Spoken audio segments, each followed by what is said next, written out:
Assalamualaikum warahmatullahi wabarakatuh. Om Swastiastu. Halo Bapak Ibu Guru hebat dimanapun berada. Perkenalkan, saya Catur Fitri Astuti, calon guru penggerak Angkatan 9 Kabupaten Jembrana. Pada video kali ini, saya akan memaparkan kesimpulan dan refleksi modul 1.1 tentang pemikiran Ki Hajar Dewantara. Ki Hajar Dewantara membedakan kata pendidikan dan pengajaran dalam memahami arti dan tujuan pendidikan. Menurut Ki Hajar Dewantara, pengajaran adalah bagian dari pendidikan. Pengajaran merupakan proses pendidikan dalam memberi ilmu atau berfaedah untuk kecakapan hidup anak secara lahir dan batin.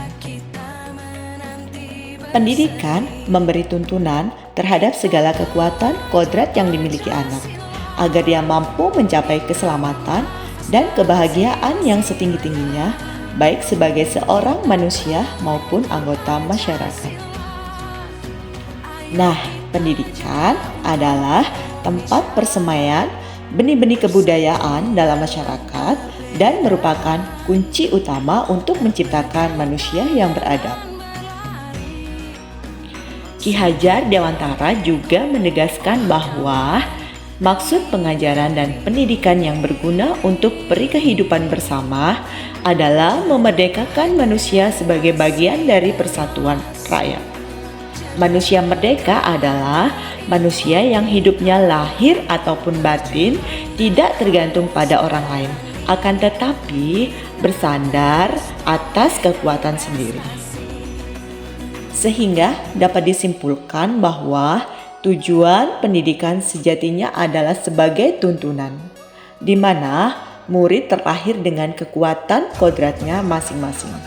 Pendidik itu hanya dapat menuntun, tumbuh atau hidupnya kekuatan kodrat yang ada pada anak-anak agar mereka dapat memperbaiki lakunya. Ki Hajar Dewantara juga menjelaskan bahwa dasar pendidikan anak berhubungan dengan kodrat alam dan kodrat zaman. Guru harus mendidik anak-anak dengan cara yang sesuai dengan tuntunan alam dan zamannya sendiri, dengan tetap mengutamakan kearifan lokal, sosial, budaya Indonesia. Sebelum mempelajari modul 1.1, pembelajaran yang saya laksanakan terkesan kaku dan tidak memerdekakan murid. Hal ini karena saya menganggap pembelajaran hanya sebagai transfer ilmu semata, sehingga saya lebih fokus pada ketercapaian materi. Dan saya juga menganggap bahwa semua murid memiliki kebutuhan yang sama.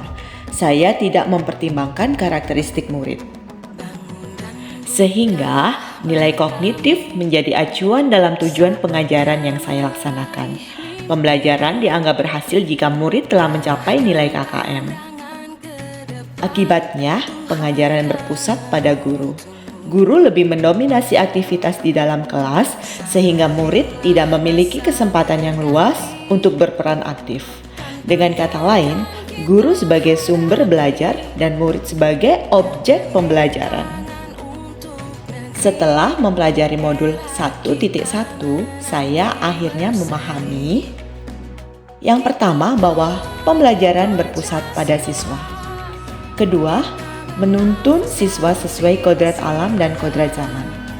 Ketiga, memperhatikan perbedaan karakteristik, minat, dan gaya belajar siswa.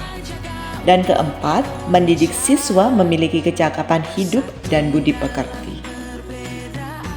Untuk memperbaiki sistem pengajaran yang saya lakukan, saya akan menerapkan beberapa strategi yang sesuai dengan pemikiran Ki Hajar Dewantara, yaitu pertama, mengenali dan memahami karakteristik siswa dan memberikan pengajaran yang sesuai dengan kebutuhannya.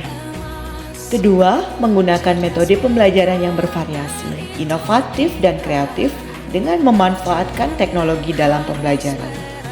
Ketiga, merancang dan menerapkan strategi pembelajaran yang sesuai dengan kodrat keadaan murid, baik kodrat zaman maupun kodrat alam, serta relevan dengan konteks kebudayaan. Keempat, melakukan refleksi terhadap proses pembelajaran yang telah dilaksanakan. Kelima, memperbaiki pembelajaran yang mengutamakan kebutuhan murid agar terwujudnya pendidikan yang berorientasi kepada murid. Dan keenam, menanamkan budi pekerti baik di dalam kelas maupun di luar kelas sebagai suatu pembiasaan. Demikianlah pemaparan kesimpulan dan refleksi modul 1.1 tentang pemikiran Ki Hajar Dewantara. Terima kasih, salam dan bahagia.